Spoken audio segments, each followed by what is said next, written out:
masaya at masaganang namumuhay.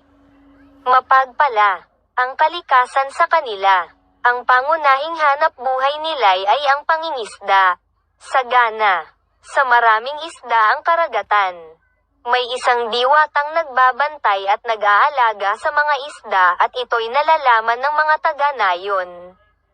Ngunit may mga taong sekim. Ibig nilang makahuli ng maraming isda upang magkamal ng maraming salapi. Gumamit sila ng dinamita kaya't labis na napinsala ang mga isda, pati ang maliliit ay namatay. Nagalit ang diwata sa kasakiman ng mga tao kaya't mula noon ay wala nang mahuli kahit na isda ang mga tao.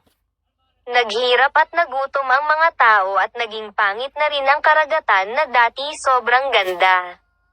Nagpulong ang mga taga-nayon at napagpasyahan nilang humingi ng tawad sa diwatang nangangalaga sa karagatan. Nakiusap din silang ibalik na ang dating ganda ng karagatan at gayon din ang mga isda. Nangako sila na hindi nagagamit ng anumang makasisira sa kalikasan. Mula nang sila'y humingi ng tawad sa diwata ay bumalik na ang ganda ng karagatan at muling dumami ang mga isda. Nanaganang muli ang kabuhayan ng mga tao.